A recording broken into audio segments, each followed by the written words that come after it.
Kurumzari, ELITETV gi adum by special talk ming tabirip su Ahmed Taram no oksari ngasi khuna unazagdore ba special talk de pujire guest asiyate kana sunate yam naha oriba philanthropist aduga cyclist Rohan Philem ni man kamai tawduna phai second thobugi apa masi lakhiba hoji phawda so far karam ba stage singda tongan ba phai thim na campaign chatharu raba duga handak su Manipur goina handak pangthok dore ba khoi taran thi suba Lok Sabha mikhal sa khogi Vidhan Sabha mikhal sidaida mang tongan ba होगी पाउजेल पुबा campaign में सुतुआन तुआन बा assembly constituency होमपुर चकदोरी मर करम वखलोन नहा सिन करी message पेहलिबा हाबिबा पांदम दुनी अहमदा Rohan film तराम मोक्सरी आईगी full name से film Rohan Singh अदुगा आई लेफम से मोयरांग फिल्म लेकाय अदुगा आई चिन्नाउ इतोंपोए बाबा से लेखिद्रबा film Bobby Singh अदुगा Imangi ममिंगना film ओंबी Sunita Devi चिन्नाउ क्या नो अदुगा चिन्नाउ से आई इतोंपोए एजुकेशन क्वालिफिकेशन करी तौरे दो एजुकेशनल क्वालिफिकेशन से आई क्लास 1 दिन केजी दिन 10 बाउ से सेंट जेवियर स्कूल मोयरांग तमजरे आउगा क्लास 11 12 ना से मयाई कोबी की मिलेनियम इंस्टीट्यूट ऑफ साइंसेस आउगा ग्रेजुएशन से बीए से डीएम कॉलेज ऑफ आर्ट्स ता इंग्लिश ता ऑनर्स तौजरे और मास्टर से आई हजूजिक शारदा यूनिवर्सिटी दा मास्टर से तौजबने दो चाहिए अमा फर्स्ट ईयर से कंप्लीट होगा सेकंड ईयर से आई ड्यू द लई बिकॉज ऑफ आई सी साइक्लिंग एक्टिविटी के मैम तौबसिना मरम ओइरकांदा ओके कोई साइकिल थौसे मरुइना कोई साइकिल थौबगे अपाम लाखिबसे कमाई तौनो लाखिबनो करम ओखलन थम दजे आई याम अंगांग ओरिङै मतमदगी साइकिल थौबे हैनबिसिदी अदुम लेरे अदो साइकिल खक्तंग नतबिदा खोइगे पोचै होननब रिक्शोगुम्बस सी याम अंगांग ओरिङै क्लास 5 6 ताइ तमिङै थौबे हैनबिसे दुम लेरे अदा आई क्लास 5 ता खोइगे युमगी इसिंग केके होन बखोट बाइना क्लास 6 7 दा खोइगे हिंगोन कोइननब संथि हार लेंगो होन बखोट बा सीना चिंगबसे अदुम तौर लाए मतमदुदा अंगांग याम ओरिङै दगी आइना डेवलप का होबा स्टेमिना दुनै ngasi साइक्लिंग दा थादा जरैसे अना साइक्लिंग गी हैनबिसिदी दुम पिङै दगी हाय तारे याम सही नौरिङै दगी आई अलाप थौबगी हैनबी अदैदी हेन थौरगा चलगा एक्सप्लोर तौबगी हैनबी सीना चिंगसे अदुम तौजरे हाय तारे मरुइना खोगी कैंपेन तौरगा चतखिबसे हजु फावदा करी कैंपेन चक्रे किलोमीटर क्या थौग्रे करम स्टेट क्या फावगा चक्रे so far कैंपेन क्या सुरे थमी कैंपेन से so far ऑफिशियली कोई कैंपेन तरेती रुम हाईवे आरे आंबा कैंपेन से आई दिल्ली दगिना इम्फाल फावबा पोल्यूशन फ्री इंडिया अकोई हौजिक लेरिबा पोल्यूशन की लेवल से खरा हंदरकनबा दिल्ली दगी हौरकांदा आई इम्फाल फावबा माइना लाके अदगी मोक अनि सुबह कैंपेन से ना इम्फाल देना कोलकाता फावबा सिसना anti drugs and anti pollution की थीम दा तौगे अहम सुबह से याम एक्साइटेड होगा कैंपेन होगी असीसे अकोई संगाई फेस्टिवल मणिपुर के संगाई फेस्टिवल का मरी लेना सेफ संगाई एंड ह्यूमैनिटी हाइबा थीम जिदा कोई थौरकेमने मरी सुबह कैंपेन सिसु पुलवामा अटैक का मरी लेना आइना आर्मी जवान सिंदुगी दमकता फंड्रेस तौजगे मंगा सुबह कैंपेन से ना मुक आइना हौजिक तमजरीबा यूनिवर्सिटी सारदा यूनिवर्सिटी से कोलैबोरेट तौरगा वाटर फॉर लाइफ इशिंग जी अदुके मतिक मरु होय हाइबसी थीमदा कश्मीर ने कन्याकुमारी फावबा तौजगे तरुक सुबह कैंपेन से इचिल इनाउ सिंगी खोंगुल लीबा हना आइना मैतै ताबा नॉर्थ ईस्ट की जगह सिंग मणिपुर की चाही तरेत ता खुदाक लान ताक्रबा सिंग से मसी में अंदर चलगा ना मोय मैम उनबगी अमा सु तौजगी बन आई बांग्लादेश तौजगी मतमदा 2019 की वारी और 2020 दा याम एक्साइटेड होइना आई पुंसी की सुसिना लोइजरगे गान खलगा जापान की दमकता आइसे दिल्ली दगी टोक्यो ओलंपिक्स गेम्स की दमकता पैरा ओलंपिक कमिटी का समनरकांदा आइसी हौजब हौबने अबो ईश्वरना आइदी नोंगम अमा तंबिरमदगी हाय तारे कोरोना जे लाक्सिनना आइजे कोलकाता दगी अमाइन तौरकांदा हलखि अदु दगी मखा ताबदा हंता इकुई कुइदना मुक फीडिंग द हंग्री हाइबा कैंपेन सिदा गोल्डन क्वाड्रिलेटरल लेना कोई Kolkata to Chennai to Mumbai to Delhi असी चटपगी आइजे चटपा हौजरगा मंगलुरु योरगांदा आइजे युमदा हले बिकॉज ऑफ अकोई सेकंड वेव कन्ना कनखलपा मतम होगा आई थानी मुक्ति थोजरुई अदुगा सीसना आइगे लेटेस्ट होरगा अंतक अपकमिंग दा अकोई फ्री एंड फेयर इलेक्शन सिगी दमकता मणिपुर की केंद्र सिंबा थुंगना थौबगी मसिगी कैंपेन सिमगले आई द पुन्ना किलोमीटर लिसिंग तरा ट्रानी पान दी तुम कवर तौजरे है तो पीपल की सपोर्ट से कमाइन थेने कोई मैम तोंगा स्टेशन ला लुंग तमदा अदुगी एक्सपीरियंस शेयर तो people support से दुम याम फजना लाइबा चिंगे दाजे अदुगा स्पेशली दुम कोई flag ki power sisu yam maru hoina khalle flag ama koi nation gi flag ama sum paiga lakpagi mayam na sum regard tawbiba mayam na sum nungsibiba adaidi flag ta respect tawraga koina laiba thim du karino hangba potpa adum tawe duga hoi as a hoi object laiba racial gi pot sisu marakta adum thengnadaba nate khara adum asigi pot sisu adum thengnajai hai tare adum anamana overall oina yang pakanda di people gi response adum 99% di adum yam hayena adum ai haijan so far campaigns 100 tare su doini ki election ki preempt year siga haju phawra amna kongam daba khagi timing hai tare thokdok hai tare ko haji bawda khwaidagi nungai basu oiba kongam dab su oiba thokdok se kai leire ro ai ahan bagi campaign se sidi ahan basu oire duga aingon da si amna aidi ahan bagi oi baga yam excited oi gi baga adega aingon da su si yam kaungam da incident se sisina oi gi hai tare ai aingon da moirangi praja mi lising kun manga thokpi raga okpi rakhiba adedi tongan ba organization mayam na matam du da aina ahan ba sigumba aidi manipur da mayam da katang top pa train ama hogok pagi sisigi mangoi na lakpa matam da mayam na aingon okpi gi ba response do yam nungai jaba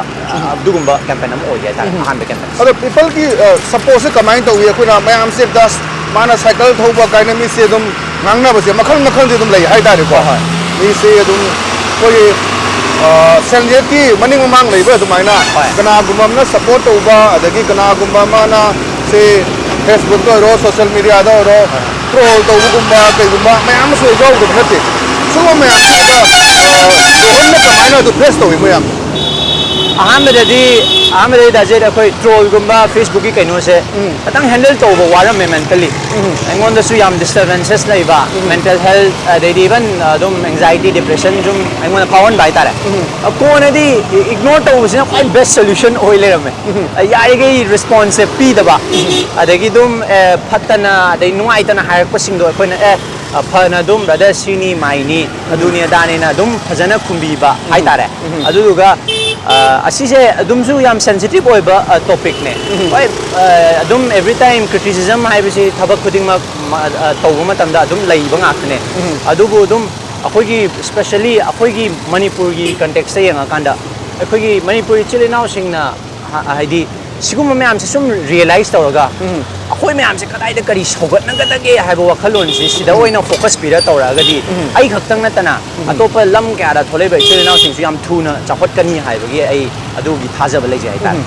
maruina khoi hazik ki leiba tonga ba campaign taruk chakhiba se sidai da khwaidagi nungai gi ba campaign se kar manu gi loina ma nungai gi ba duga khwaidagi na nungai ba campaign se kar mo ai di dum overall na loimak ti dum nungai tawda bu hoi khara kaungam da incident haiga di keno se ai ga han campaign se angon da yam expect su tawda bai tare ai matam du da ai cycle thora taw matam se da apoi lekai na phone tawre rohan nang lakpa do koina ok na ba phone na ba kai no khoi khara tawri na ada ok pa ga na hai bu da ai na khanjaram na lekai dagi ai icha ma ina ma smaina yaw ko do ma icham cham na kanat macha ma khalla ok to malu ba adu di moihang praja pomba lising kun kumanga muk thola ga opirak pagi ngon da du gi warm welcome do tawira ko do ngon am excited oi gi ba adai di adu duna se praja ma am na je si ma khai di khara ma khai di smaina nusi bi da ba ma le ko hai bi sigum realization jo ngon da adum oi ga ta okay khoi kangla rom da thogen se adu ga thogen laga wari chana se ma makha ta na khoi rohan gi haji phawda tawreba thabak sing aduga haji kangom deba mekup sing asi khoi punna khoi khamina se kangla rom da thogen se aduga wari makha ta se aduga ron makha ta na langning se khoi kangla kangbu sing ju da hongtang hai se changa ga khoi si yagra yarodra dong da hang se ya aduga khoi changa ba toksi haji ki khoi gi feeding the hungry na to se si kamaina karam ba khalon digi la ka na si project pa khala ki kamai dor campaign se si se ai gi japan gi tour se aina halakpa kanjida ai gi theme se the voice of inclusion dignity and respect ana manipur da lei ba wakhan choiba wakhan laita dra sing sigi damak ta tawjaba course ni manipur da halakpa kan da aina sum data je thiga pakan da adum wakhan choiba adagi wakhan laita dra sing si even imphal city sigi mayon da machi da dum tasil laga leire ai je adum pau phang etar ado moisu as a human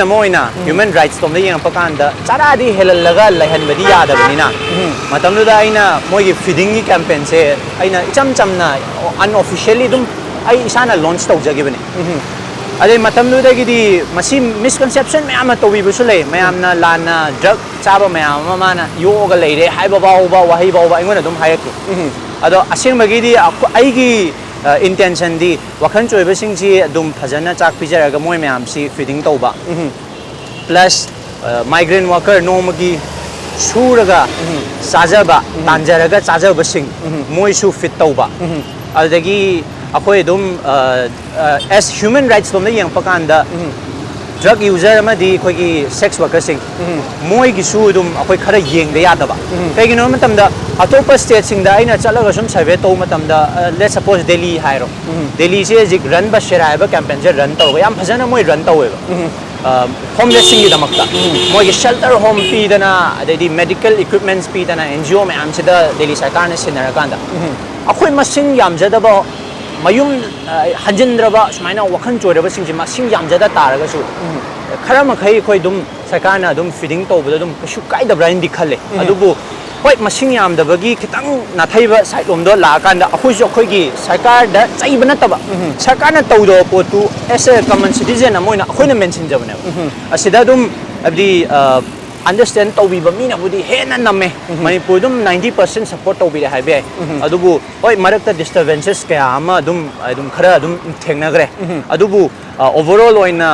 nationwide tagi hai tare even national media gi site tagi yamne appreciation tawba adi activists me amana Rohan atopa state ta gom hena paikhat pa poto noina cham na tek fundraise khara tawrakana swaida fazana tawbi base ko yam pele id as a human being amoina nang tawbi yam pele na adugum appreciation ju adum lakhi hai tare adu I am noi tabat do mai ta kana social media u gi bane khoi gi khairam ban maza hai tare samu mo khong maya da hoi to chak pizena bo honari ngai da pau phang na bo war ba hai gadra khoi gi police ki kangbu ga tang ngon da ba thodo ma thok ki banum to bi kamai na to do ma su nang tari feel to bi ha oi asigi incident je hoi yamsu adum mayam su viral jalaga yamsu to yang bere auga matam do da hoi police ki oina su kitang nungai taba id moi de su praja haibani praja na bul pira gadi dajit keno to bajane yam powerful oi bajane seng na praja na ya biraba praja na nushi biraba praja gi support le gadi everything dum loi possible oi matam du da ai gi ishwar gi ai life for ba hai gadra aina mayam se fit tawra matam du da wana hona jabani na praja mayam se na ai gi thamoi je masak khangbi bani na Rohan je ne wana tawjene khangjabani na police na katang misconnection dagi adumain tawgi do policing da su yamna nungai taba mong da dum tawgi ai di adum ado kaino ne na khalle miscommunication ne na khalle ai gi yamna thamoi gi ba pawdam ama di leje karigumba ai sajina bot leppaduba mi squad puraga chatpa or chengcha hawai chengwai ain hande yeli myam che bot ki concept tagi sum tawbo oiragadi mayamna haidi angonda pibiba respect se bot ki damangta pibiba respect ne ba haidi angonda pibiba iba respect se masi election lep tore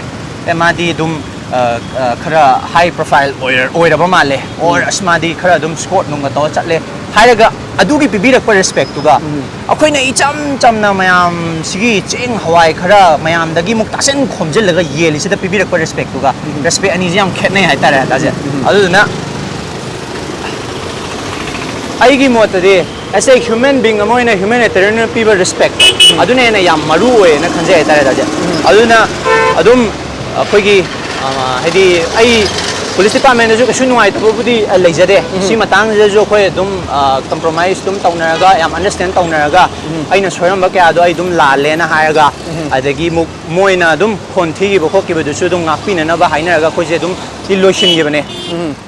Azik election gi na free na fair election taunna ba gi damakta azik campaign ji hok duri ba masi kamai taunna la ki bodo aduga nang wa khon la ka anda kamai na masi election akhoi gi chief electoral officer Manipur support to bra kamai to masi akhoi se ahan bada senior citizen singi initiative tagi hai tare ahan laman myam sena moi di hojik se khu ko le moi di khoi ngam maroi wakhalon tawning madi yam le naha noi myam na inkhattana khotana noi na tawdragadi akhoi di kamaina hojikti thoga tawruni idea sing se akhoi share tawrage tawbadi activity di noi na tawro na ahalaman sing sina noma khoi se kawraganda akhoi gi team sida moina advice tawba yaba tawbire adagi matungda like fabadagi Human Rights Commission na so hojik se akhoi da dum support tawbire moi hojik Human Rights Commission gi taraf tagi su moina hojik in terms of legally kai darkar oiba sing do khoi da mating pangage haibe assurance hojik thambire sidagi muk khoi election commission go so khoi se meeting tawjare ada election commission so sidi yam phaba initiative ni aduna dum khoi as a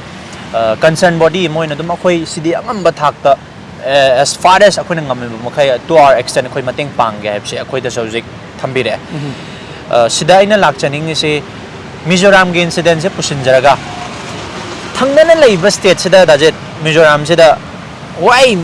mi atop state ngamaga akhoi gi Manipur di yaroida akhoi praja sing di yaroida na sum high level se ai tabada nuai treva akhoi Manipur as ethnic group mayam amana khundaba lamni Christian lay Muslim lay tribal lay Christian mayam ama lay gre but still then he thangna leiriba state amana ngamaga kai gi damakta Manipur na ngamoy dagi haiba question si dum aingon su strike tawe young Mizo association na church na backup nga aganda Mizoram na tawbagum na Manipur da su maitai singi chalnaw singi laiba club sangsthan adagi khoi gi any kangai pakyo ba mari leina ba group sing na or taking ama tawbira aba maitai sing da phajane assurance am pibira ba chingi chalnaw sing na hoi church na Mizoram da back pibagum na dumaina back pibira aba Muslim sing na masjid sing dagi dharmagi luching masing na influence pibira aba adoi taragidi why ke dobai khoi Manipur da su tawba yaroi free and fair election se auna sigumba influence se lakpadagi ai si akhoi just hoarding campaign na tawa akhoi election commission na abdi as akhoi je khanbira abani akhoi eno tawraga hoarding da thelaga lushin ba khaktu na tab hai tare field da chalaga every kendra chalaga club sangsan sing si una dana anoba influence ama pi dana praja mayam si hena gyan tan ba asida khoi candidate amatagi support nate candidate amatagi against nate aina thadage khalamba candidate to thadage na khalli goi chumme aina thadage khalliba candidate to rupa lishing manga piraga tara piraga ai amada honge khalakpa numitu da ne ba ai si phathaba mi oirise or ai si pisana leiba yaba mi oiriba or ai se gada amana mamanya mi ga na min example pe aduge jaga du ne as far as IC aina thadage khaliba mi du da dum thadage khalli gai di election is going quite well arum ayang mana adu phaba ma da phataba aduna political right lai gare adubu as long as paisa na akhoi je influence toba yadri go madugi matam du phaba da akhoi se as a human being akhoi human being amoina dum thing ba yarim aina thadage khaliba mi do hayeng gi numit lising ani na natraga manga ne khonge khalakpa numit da ai phana achoba professor oisanu ai phana achoba kanu oisanu businessman oisanu or ai phana achoba leba na haidi masak naiba mi oisanu matam nu da ai gi human quality ai isana degrade tawjaram aduna akhoina hojik tawdriba awareness di praja mayam paisa na lehan gumsi chakcha haijana ba tawbiganu paisa yen bala asu lobiganu yen bala pasing da su yen dana ba haibiu amadi yengaduri ba sing da so khoi yenganu haiba paujal se khoi candidate sing da so khoi loi pi ga dawre aduna sidi aina thadara ba da hoi ai khoi gi tongan ba handak ki youth ki ba tongan ba movement ama mathang lak ba da gi handak ti khoi Manipur se awon ba sigi election gi electoral position ama change ama tawgani haib ji ai achet pa thaja bana okay makha za thadring da abuse ai attend ba brem tang lawjage break ki matung da khoi tawgudori ba ton ba constituency si da chatlaga tawgudori ba si kari tawgudori ba no haibadu detail da lachige so bi was attend ba brem tang lawjage break ki matung da yam thunum hanjarak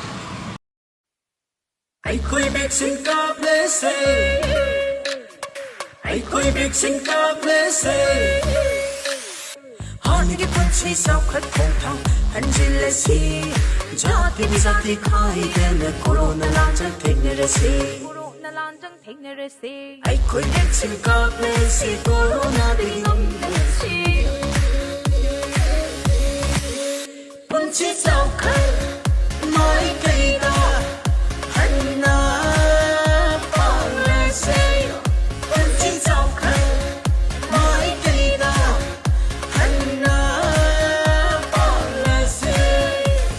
ꯑꯁꯦꯡꯕꯅꯦ ꯑꯩꯈꯣꯏ ꯄꯨꯟꯅ vaccine ꯀꯥꯞꯊꯣꯛꯇꯨꯅ ꯀꯣꯔꯣꯅꯥꯗꯒꯤ ꯉꯥꯛꯊꯣꯛꯇꯨꯅ ꯍꯥꯟꯅꯒꯤ ꯄꯨꯟꯁꯤꯕꯨ ꯍꯟꯖꯟꯅꯕ ꯍꯣꯠꯅꯕꯗ ꯑꯗꯣꯝꯁꯨ ꯁꯔꯨꯛ ꯌꯥꯕꯤꯌꯨ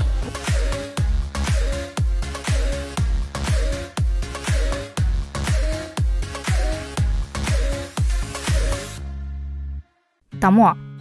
ꯀꯩꯅꯣ ꯂꯣꯏꯁꯟꯗ꯭ꯔꯤꯕꯣ ꯑꯁ ꯈꯔ ꯉꯟꯅ ꯆꯠꯁꯦꯅ ꯍꯥꯏꯔꯒ ꯀꯩꯅꯣ ꯍꯥꯏꯁꯤꯕꯣ ꯀꯥꯏ ꯆꯠꯄꯅꯣ ꯍꯥꯏꯁꯤꯕꯣ ꯍꯩꯃꯥ ꯀꯣꯚꯤꯗꯀꯤ ꯚꯦꯛꯁꯤꯟ ꯀꯥꯞꯊꯣꯛꯎꯁꯦꯅ ꯉꯔꯥꯡꯗꯨ ꯐꯖꯅ ꯍꯥꯏꯅꯩꯗꯨꯗꯤ ꯑꯁ ꯑꯩ ꯍꯛꯆꯥꯡ ꯀꯩꯁꯨ ꯇꯧꯗꯦ ꯑꯩ ꯀꯥꯞꯄꯣꯏ ꯅꯠꯇꯦ ꯍꯛꯆꯥꯡ ꯀꯩꯁꯨ ꯇꯧꯗꯕ ꯑꯩꯉꯣꯟꯗ ꯍꯤꯗꯥꯛ ꯀꯥꯞꯄ ꯀꯩ ꯀꯥꯟꯗꯅꯣ ꯑꯩ ꯀꯥꯞꯄꯣꯏ ꯍꯥꯏꯁꯤꯅꯤ ꯇꯥꯃꯣ ꯅꯥꯔꯛꯇ꯭ꯔꯤꯉꯩꯗꯅꯦ ꯏꯁꯥꯅ ꯍꯥꯟꯅ ꯆꯦꯛꯁꯤꯜꯍꯧꯕꯅ ꯐꯠꯇ꯭ꯔꯣ ꯀꯥꯞꯊꯣꯛꯄꯅ ꯐꯠꯇꯕ꯭ꯔꯥꯕ ꯍꯣꯏ ꯌꯥꯔꯦ ꯆꯦꯛꯁꯤꯟꯕꯅ ꯑꯗꯨꯝ ꯀꯥꯞꯄꯨꯔꯣ ꯑꯩ ꯀꯥꯞꯄꯣꯏ ꯑꯁ ꯈꯪꯗ꯭ꯔꯦꯗ ꯀꯃꯥꯏꯅ ꯉꯥꯡꯅꯗꯣꯏꯅꯣ ꯈꯪꯗ꯭ꯔꯦ ꯑꯩ ꯐꯔꯦ ꯑꯗꯨꯗꯤ ꯑꯩ ꯆꯠꯂꯨꯈꯤꯒꯦ ꯄꯨꯡꯉꯣ ꯃꯃꯥ ꯍꯤꯗꯥꯛ ꯀꯥꯞꯄꯨꯒꯦꯀꯣ ꯄꯄꯥꯒ ꯂꯩꯔꯝꯃꯣ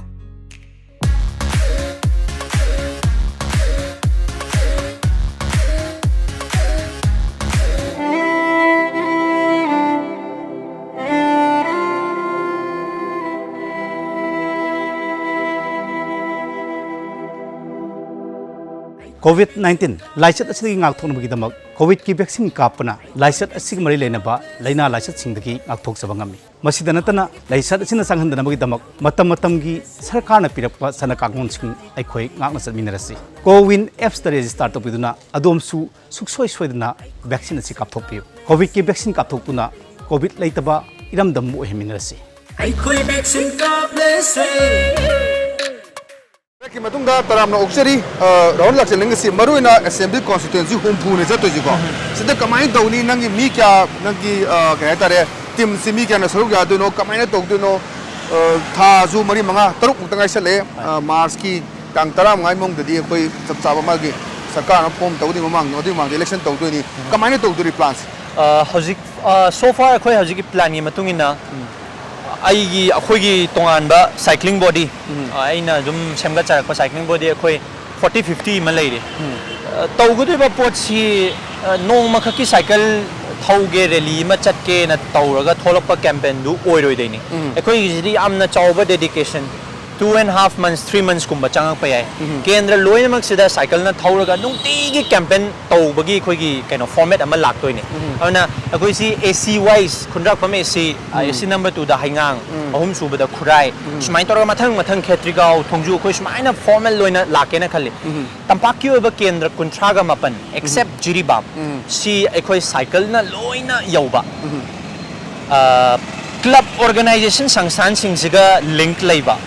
aduga lam amada keno club se khoi 25 30 leireng khalo 25 30 se loi pau phauna ba matungda signature campaign amukta tawgidriba mong da khoi se flyer yen ga dawri club ki sangsan gi through da gi laikai sing se loina flyer se yelaga handak ki di khoi chakcha haijana ba tawjara roi paisa yen ba dai khoi paisa laujara roi yen ba lakpa da se khoi yen ba lakpi ganu hai ba wafam na chingma si thamma kanda moi da gi khoi na yana cherol haitare signature ama lowa petition ama at the end of the day masigi signature sina karai baw yona kana kani hai matamda kendra mayam sigi su mai magi oiba competition khundrak pamda khoi ngasi signature sima lokhat khi matamda haingang da signature si lokhat si masing se haingang na khoi ngasi si lokhat kare thongju dana si gai lokhat si kendra sida kayam yamna sincerity leiribage honesty leiribage haibagi adugi data amasu survey amasu matomna na pujara ani aduga kendra mayam sisu competition nama handakti atoba kendra na asengba chumba chatpa yaraga khoi kendra na kedobage asengba chumba chatpa yaro deno haiba sigum signature petition nama tawraga kendra mayam marak sida matomna na revolution nama sum poraga prajagi awonba achoba influence ama matomna puhalakpa haitare simyam se tawgen khalle kendra momda khoi numini mukti thada ge na khanjari chingi khoi jiri bam ga tharaga chingi kumathoi jide khoi church ki leaders sing oina khoi ji kanna pau paunari chingi sidi khoi tangai phadana yogdabadi yadabani na headquarters sing je khoi yauraga khoi gari no oina campaign je khoi bazar gumba area headquarters sing sidoina tauge haibagi plan leijari adubu tampaki kunchaga mapan jidi round ani thokna ba khoi hallaga cycle da nungtigi khoi campaign je tawraga even khoi darkar oirabadi khoi media sing pull up yauraga even candidate ki mayumda khoi first round si loiraga candidate ki mayumda even changaga khoi sumaina prajada awareness ama tawjagre handaki luxury ba approach di khoi candidate sing su candidate singi marak ta su paisa yendana tawbagi haina bisi khoi thamsi na admaina khoi thambagi conclusion lakabe okay yam hanjani masli daina laksini se na election se da role of youth se kai ne na khalli role of youth se kai ne na khalli hai di youth hajik ayam mana bo thada risi di youth na yam la chaw na masing percentage hen bai batai au na youth ki thodang ji kai no ano ba change ma program hona bada adu ne ko ELITETV news to am se ano ba change ma program da youth sing se youth tab election ki procedure se da electoral politics sa ko mayam shawri aduna role of youth se kai ne khal dajen masi aina sum study tawjaba da haitare ai dum mingona panjaga na khoi yamung gai kuna mamangi MP election da thoki matam da youth si khatang spark ama tholaga mamit mamai panghan bagi adugumba vibe ama dil lai gare matam sida hana youth sing si politics ki manam da vote pu kaino ne ana haiba poche loi tawraga masagi voting right su tasengna respect tawjadabagi mong ade importance se khangam da bai tare ado mamang da smaina yamung na thokpiram dagi youth sing sida katang spark ama chalaga tang vibe ama porakpagi mami ama di oi masigi matung ta pa tongan tongan ba candidate ma su ajik youth ki oi ba ma su thokpire akoi adom akoi yama mes thongna jam dai popular dai di koi androrom da balance smaina youth ki oi ba khara makai su koi uba phange ai khoina sum ujaba da social media sida lady ba influence si youth sing si dum hojik si khoina feeding the hungry na chingba campaign tongan tongan ma mayam torga youth khurima khoina haiba yagani haiba dinate adubu youth sing sida kai bau yona political adagi sisigi importance voting right leiba ga si youth anam mana hojik loi khangna ba matam auna hojik akhoina chat khaduri ba campaign jina aina hochaba agi keno survey gi matungina ahan sing na hoi ahan sing gi tongan ba leijage adubu youth sing di kharama khaidi akhoina moida haiga dori ba importance political importance adadi voting rights ki importance loina tabira kani haibagi ai achetpa chama da ai cham tara thajaba ai leije daje auna handaki political scenario sedadi akhoina chaturi ba campaign chana youth loina makte influence tawraga akhoina importance of voting the right person importance of voting free and fairly nasasi kemtana influence tawdaba dubo aina pama mi du da thadaba phage pharoi to u aina pama mi du da di at least vote piraga di madu achumba vote oira kadoine at the end of the day aina phayena khanba mi du da pige khalling ai du da ai si you na chaksa haijana bana paisa na themragi di adu aran ba vote ne alna sigi matang sida aina youth ki importance su pusin jaraga hantak ki matang sidi soidana maki youth ki achauba role ama di soidana ai samak na su khoi chatchaga doriba team jina su youth mayam si mobilize tawda soidana maki achauba role ama lauragani haibse ai achetpa thajaba ai leje ina makhata la sinisir honda la sining si maruina koi election da candidates singna paisa yen bagi issue masi koi openly tasengga singna proof phangdaga su mayam phangdaga su yele habi posile hajik laiba wahang dia koi laiba candidates singna su paisa yen daba at the same time voters singna su log daba amarom dana mu candidates na yen ba lak basile da koina pamisi se samana lupa lising ni mayam gi family da voter tara leire lupa lising kun je khode pira khoi manung da magi kendra du gi award pa haiba dai se lambi thong yadre nang na kai ba vote che kai ba kara gadi akhoi gi imung dagi su se akhoi gi imung mi taruk dagi koi lupa cham khaina su mi tara dagi lupa lising ma se no da pire adu nang akhoi gi sing phangalu ko mai phangalu ko na da lambi thong phalu ko asuk chawba 70 years india na ning kha tamada haji roti sing phakpa phangdawa jaga me am leire duna haidba kendra gi leire ba imung sing na su mona paisa du mateng pang biraga di aidi ngasagi vote lebi kambu du su harau ni aduga thamoi seng su thabak tor kene khali ai wakhalo ni go nang wakhalo kai len thami dajit taseng bagi di aina sum hauja bada election da paisa yam thadagi ba haibja asi aphaba mami di natte na dum ai thamjage election में दा करो तरा मकुन नमा थादा रगा वहीम दा आइना मथंग दा अफब थबक तौरकनी हाइबसी मागी थादा गी बा पैसा दो हंजिनना बा होना मतम दा अदुम कैनोमा दे अदुम लादबने अखोई तोंगान बा पॉलिटिकल सिनारियो म्याम येंग प मतम दा अदुम मिजोराम दगी जो कोई तमजन फम याम ले मिजोराम दा हुजिक थक थंगना लेरिबा स्टेट से दा चखतपगी ममी तोंगान बा सेक्टर खरे दा दुम उब फंगे उरिसी अखोइना ए मोइसिजु अखोइ दौना यामना लाइरबा स्टेट ने दो कमाइ तौदना मोइसी मोइगी लुचिंग मसिंग सिना पैसा सी याम थादर इनो और प्रोजेक्ट पैसा यामना कनो तौर इनो जे थिगत पकांदा इलेक्शन द लिसिंग यांखै फादना काबा कैंडिडेट यावरमी करी मरम गिनो न थिरक मतमदा कैंडिडेट ना पैसा थादा हलमद्रे प्लस लौदबो प्रजाना लौरमद्रे अनि सी बोथ साइड्स तगी मागी मथौ तौरकपा हाइबदी candidate na paisa thadajaro haraga prajana lauge hara adi matomda thadarakadone adagi mo candidate na khoi handakti candidate na thadajake haraga su kenona prajana lauraroige hadi both sides loi kana kadone sisigi keno se equilibrium je hek maintain tawgiba matamda ngasai candidate amana invest taw gadoriba mayam duma invest anta tawaktrabeni na magi tonganba magi plus point myam ma leijare maram aduna any live project ki oro local area development fund gi oro any fund lak matamda lem na pana mayam gi sakwa thorangi damakta thada nabagi achauba possibility le habja mizoram na sakhi ne ana je aina mizoram da yang mizo association ga su aina wari sanajaba matamda akhoi dis minor lising yang khai badana tingna ka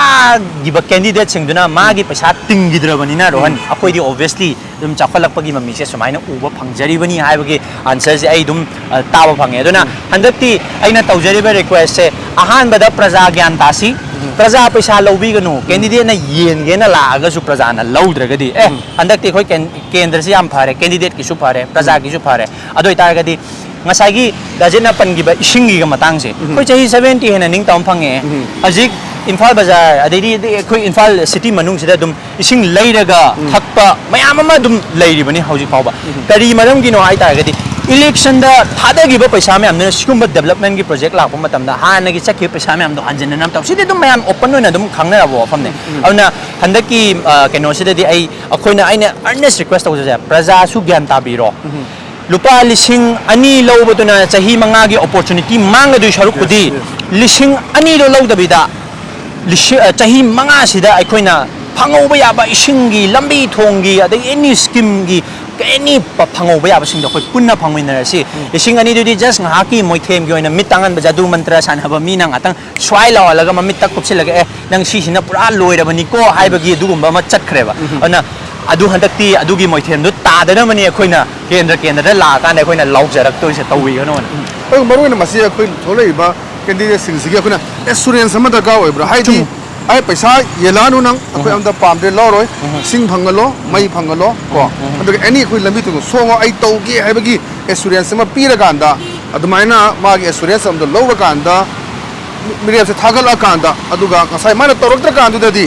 mathang da ma atu para ma tambi ba yai ai ma chakke chala chahi manga ka te je aduna sigum baje people sing sida yamna darkar obre khale at the same time masigi role se mo ali se youth chinamna amna lai haji mamang da election electoral process lai aina pam da bukambu none of the above nota lai sini ko lai sini mai tong dana hoki people sing se maru na youth hoi adu youth lakta su hoi lobiya de alai ri bahal man mayam su lai aduna losilak bada hai tai sina manipur praja miyam da khogi rohna appeal tawning ba message pining lo kai lega habi daje khogi voting percentage se yang pamatam da 93% ga yawi manipur se whereas achau state up gumba sidana koi 65% ga smai chatle kari damaki damakta vote se 93% yawi no na thigalak pamatam da voter literacy je khoi naina pamatam da aduki matik voter literacy su wang banate voter literacy moina vote thadari si sigi misina phai phatte se khangbagi thada banate kari marang ino naina pamatam da ngasai paisa gi influence manipur su yam chauna leirameba aduna hoi nota tholak pasidi yam phai nota tholai isi khangbadagi candidate sing ju hen level pire haibasu dum akhoi dum naina bada dum yauri neba aduna yaragadi akhoi kai hani akhoi dum honorable CM na akhoi ngarang na han dum ngang bada sum yawe as a chief minister of Manipur not as a political party leader mon as a chief minister of Manipur yam phajaba neutral level message sama na han aina ngang bada taba yawe praja mayam bota paisa lobi ganu honorable CM na haiba potni ko praja mayam bota paisa lobi ganu kai gumba noina bota paisa low gitari noina ngangning ba wa ngang bangam dabani haining ba wa hai bangam dabani noi gi chinmen bani kai gumba wasalu mangonda ising pihange adu pihange ta pihange loi hailo tawaktre dana mathang thagalakanu si honorable CM na dum haiba potni ko rang nan si chamana na same message ai dum haijaninge mayam da haibadi fatte khangma mi hoi hanjin thagalapagi dum atha thok te ai ta da je akhoi handak thagalaga yengba ya ba dum yenge tawakta pot to dum mathang ida dum akhoi dum sindokpa si praja mayam na gyan tagadam ne ba ngasagi 93% laido kai gi damakta laino ka anda akhoi khangna bot thadaram dre sungkhang gang na akhoi aidi dum mela ga dum paisa na mela ga haina bi ai tare ana ai bo haiso haira ka di akhoi antak ti dum ꯑꯩꯈꯣꯏꯅ ꯁꯨꯡꯄꯥꯝ ꯄꯥꯝꯗꯕ candidate ꯌꯥꯎꯔꯛꯑꯒꯁꯨꯀꯣ ꯅꯣꯇꯥꯗ ꯅꯝꯕ ꯍꯩꯅꯕꯁꯤꯗꯤ ꯑꯗꯨꯝ ꯂꯩꯕꯤꯌꯨ ꯑꯗꯨꯒ ꯁꯤꯁꯤꯅꯁꯨ ꯍꯦꯟꯅ ꯗ꯭ꯔꯥꯁꯇꯤꯀꯦꯂꯤ ꯀꯦꯟꯗꯤꯗꯦꯠꯁꯤꯡ ꯃꯇꯤꯛ ꯆꯥꯗ꯭ꯔꯦꯕꯨ ꯍꯥꯏꯔꯒꯁꯨ ꯁꯤꯗꯒꯤ ꯍꯦꯟꯅ ꯐꯕ ꯀꯦꯟꯗꯤꯗꯦꯠ ꯄ꯭ꯔꯖꯥ ꯃꯌꯥꯝꯁꯤꯅ ꯄꯥꯝꯃꯦ ꯍꯥꯏꯕꯒꯤ ꯃꯣꯏꯗꯁꯨ ꯑꯗꯨꯝ ꯍꯥꯏꯗꯤ ꯃꯣꯏ ꯋꯥꯈꯜꯂꯣꯟꯗꯁꯨ ꯑꯗꯨꯝ ꯄꯣꯛꯆꯒꯅꯤꯅ ꯑꯗꯨꯃꯥꯏꯅ ꯑꯩ ꯊꯝꯖꯒꯦ ꯌꯥꯝ ꯅꯨꯡꯉꯥꯏꯖꯩ ꯔꯣꯍꯟꯒ ꯎꯅꯖꯗꯅ ꯃꯔꯨꯑꯣꯏꯅ ꯍꯟꯗꯛ ꯄꯥꯡꯊꯣꯛꯀꯗꯧꯔꯤꯕ ꯀꯦꯝꯄꯦꯟ ꯑꯗꯨꯒ ꯔꯣꯍꯟꯅ ꯁꯥꯏꯀ꯭ꯂꯤꯁ ꯑꯃ ꯑꯣꯏꯅ ꯍꯧꯔꯛꯄ ꯑꯗꯨꯒ ꯐꯤꯂꯥꯟꯊ꯭ꯔꯣꯄꯤꯁ ꯑꯃ ꯍꯧꯔꯛꯄ ꯉꯁꯥꯏꯗꯒꯤ ꯑꯩꯈꯣꯏꯅ ꯋꯥꯔꯤ ꯁꯥꯟꯅꯖꯕꯁꯤꯅꯤ ꯑꯗꯨꯒꯨꯝꯕ ꯏꯂꯤꯠ ꯇꯤꯚꯤꯗ ꯃꯇꯝ ꯄꯤꯕꯤꯗꯅ ꯑꯗꯨꯒꯨꯝꯕ ꯔꯣꯍꯟꯅ ꯉꯁꯤ ꯆꯪꯁꯤꯜꯂꯛꯏꯕ ꯁ꯭ꯇꯦꯞꯁꯤꯡꯁꯤꯒꯤ ꯃꯇꯥꯡꯗ ꯌꯥꯝꯅ ꯗꯤꯇꯦꯜ ꯑꯣꯏꯅ ꯍꯥꯏꯕꯤꯒꯗꯕ ꯏꯂꯤꯠ ꯇꯤꯚꯤꯒꯤ ꯃꯥꯏꯀꯩꯗꯒꯤ ꯍꯟꯅ ꯊꯥꯒꯠꯆꯔꯤ ꯑꯗꯨꯒ ꯃꯈꯥ ꯇꯥꯅ ꯑꯩꯈꯣꯏ ꯔꯣꯍꯟꯅ ꯅꯤꯡꯕ ꯑꯇꯣꯞꯄ ꯄ꯭ꯔꯣꯖꯦꯛ ꯃꯌꯥꯝ ꯑꯃ ꯂꯩꯔꯁꯨ ꯌꯥꯝ ꯃꯥꯏ ꯄꯥꯛꯄ ꯑꯣꯏꯕꯤꯌꯨ ꯍꯥꯏꯕꯁꯤ ꯏꯂꯤꯠ ꯇꯤꯚꯤ ꯃꯥꯏꯀꯩ ꯊꯝꯖꯩ thank you ngasi adumba Elite TV special talk matang athu sinjare mathangi episode da tuan ba akoi Manipur gi tuan field hobi ai art and culture obi ai sports obi an daga extraordinary thabak to kangbu sing adu unajara kanda okhi wakhalun kai leiriba haibudu thamjage maruna handak bakado election sida hoina tawriba campaign asi yamna chap chaba minep khanba loina na koi madu magi vote se logdaba aduga achuma minep thabak togada mi khanbagi tanja adu longnabagi campaign ni ana leptuna khoi Elite TV na baring na ne jatha jagini nasi gidi kaina ne baring ya thanggi jari pine birasi